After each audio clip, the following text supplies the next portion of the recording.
More questions tonight about the alleged terrorist plot aimed at the BC legislature. The best friend of one of the suspects say he doesn't think the couple accused could have organized such an elaborate plan. A terror plot eerily similar to the Boston Marathon, and once again, potential weapon made of an ordinary kitchen pot, a pressure cooker. It's time right now for parliamentarians to act, to give law enforcement the tools that they need. After the Boston bombing and the news that young Canadians had joined an al-Qaeda-linked attack in Algeria, the government suddenly rediscovered its bill.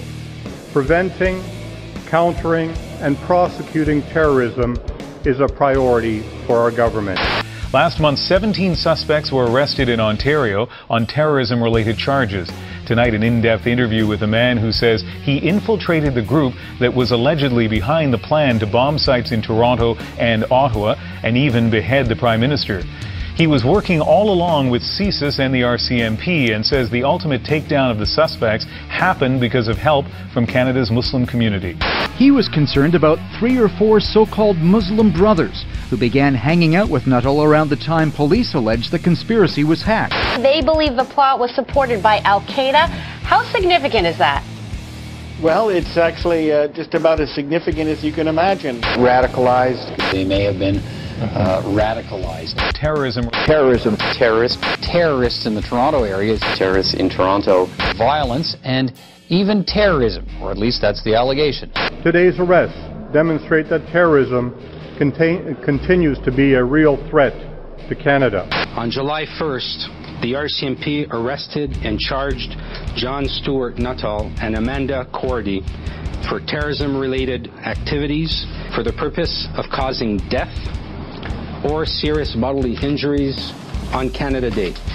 We need to continue to work together as law enforcement and community partners with mutual trust and with the intent of causing it, and understanding.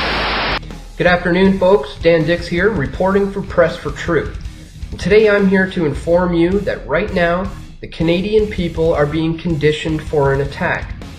Now, this conditioning is not coming from al-Qaeda or the Taliban or any other faction of so-called Islamic extremism, but rather it's coming from our very own government through a network of criminal elements within the intelligence communities who have an agenda to generate fear in the minds of the Canadian people.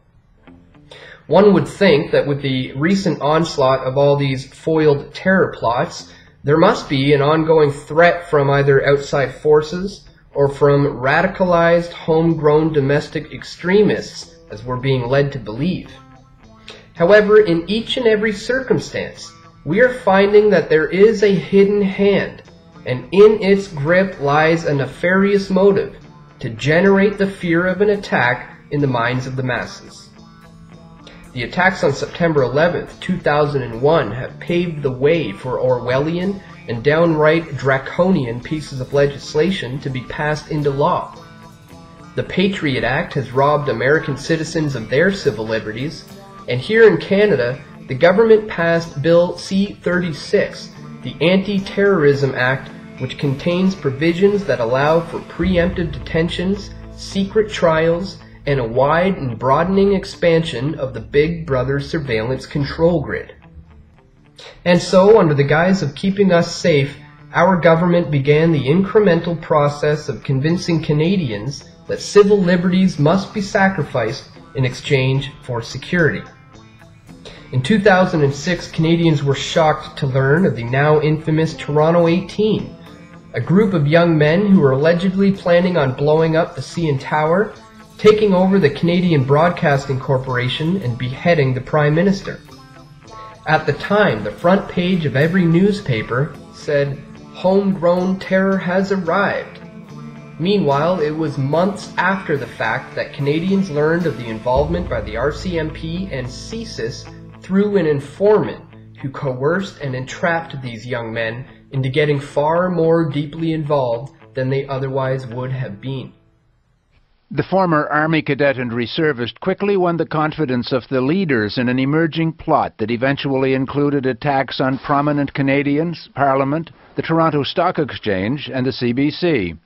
They eventually asked him to direct a 10-day winter training program in guerrilla tactics in rural Ontario. The training included simulated attacks on individuals, basic combat techniques, and target practice. Early in June, the police broke up what they considered to be a serious terror conspiracy. The plot had escalated, eventually involving the purchase of material which could have been used for making bombs. Exactly 1 week after the Boston bombings, 2 suspects were arrested in Canada for allegedly planning on blowing up a Via Rail train which was en route from Toronto to New York. While appearing in a Toronto courthouse, suspect Rahid Jasser maintained that he is innocent, and he stated that he, quote, plans to defend himself vigorously. I questioned the lawyer of the suspect and asked him whether or not his client was contacted or infiltrated by a CSIS informant. And I also asked him why is it that the FBI are involved in this Canadian case. The accusations are very serious. What evidence there is to support that remains to be seen. He was monitored for the last year. Was there any contact during that time, or were there any CSIS informants who infiltrated the group? Once again, I have no comment on the evidence. Can you tell us why the FBI and the Department of Homeland Security are involved? I can't comment on that, and frankly, I don't know. The 2 men are 30-year-old Shahab Izagayr of Montreal and 35-year-old Rahed Jasser of Toronto. They were allegedly planning to derail a Via Rail passenger train with the help of Al-Qaeda. Authorities have thwarted would-be terrorists before, most notably the Toronto 18 who plotted to attack prominent buildings. But this is the first one, authorities say, that has a direct Al-Qaeda link. On Canada Day, 2 suspects were arrested for allegedly planning on detonating pressure cooker bombs outside of the BC legislature. RCMP Assistant Commissioner Wayne Rideout stated that the Integrated National Security Enforcement Team had used a variety of complex investigative covert techniques. One of the techniques that they've employed is referred to as the Mr. Big Sting operation.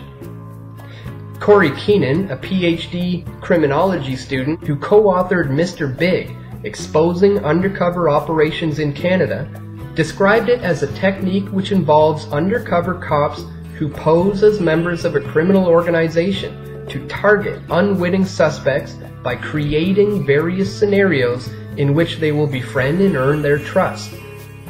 The scenarios typically have the group pulling off supposed crimes and are done to lure in the target with the promise of an exciting lifestyle and easy money. The phony criminals also preach a message that those who betray the gang will face a swift and harsh penalty from their well-connected and feared crime boss. The operation culminates with the so-called Mr. Big having a series of face-to-face meetings with the suspect, who is told that in order to fully join the organization, he must admit to his role in the crime being investigated so that the group can clean up any loose ends and avoid any heat. The undercover officer creates the scenarios. He lures in and coerces the target through bribery and intimidation, and then he records their so-called confession. These charges are the result of an RCMP investigation named Project Souvenir, which was launched in February 2013, based on information received from the Canadian Security Intelligence Service. While the RCMP believes that this threat was real, at no time was the security of the public at risk. These individuals were inspired by Al-Qaeda ideology.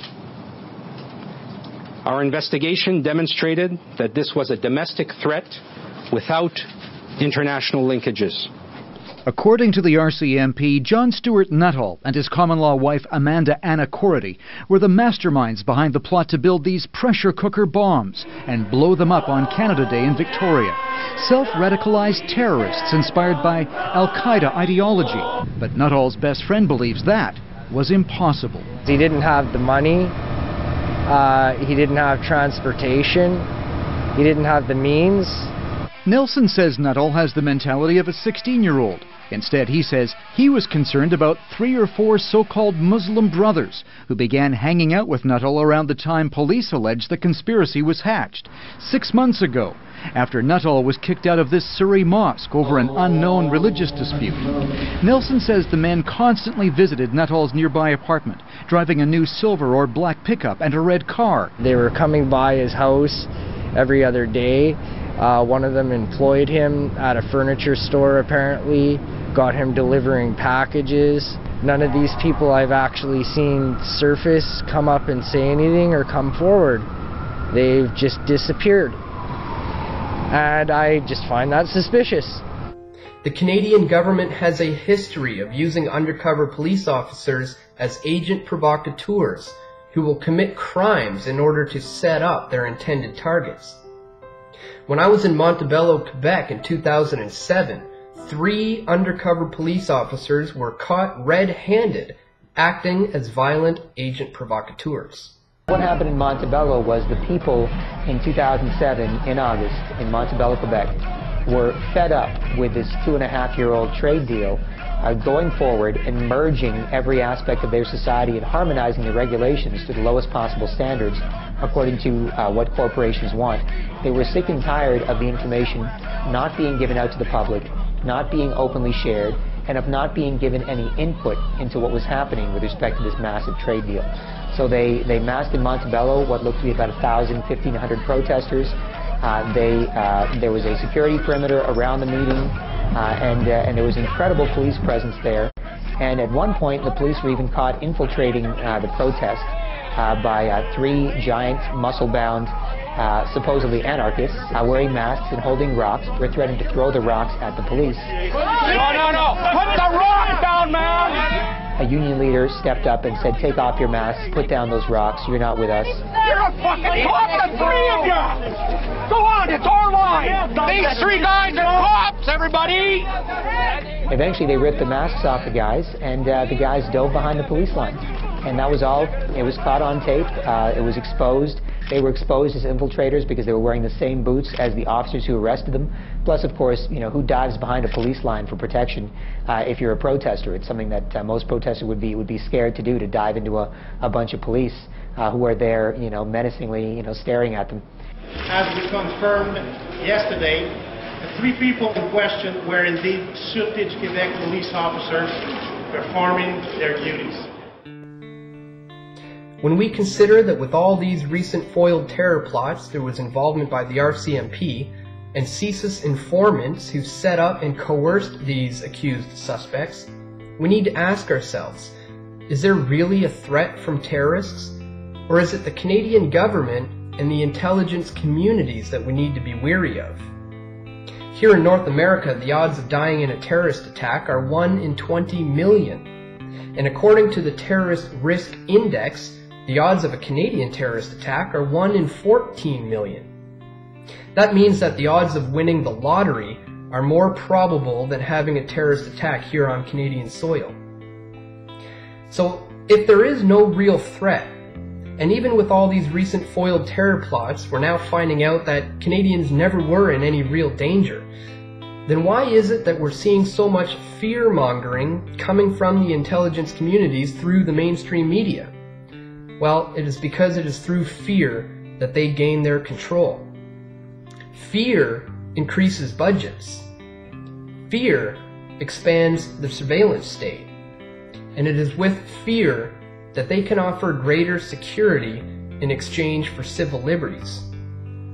So ladies and gentlemen, as this war on terror inevitably continues, let us never forget that there is an agenda to manipulate the mindset of the Canadian people, so that if an attack does occur, the first thing they will think is terrorists or homegrown extremists.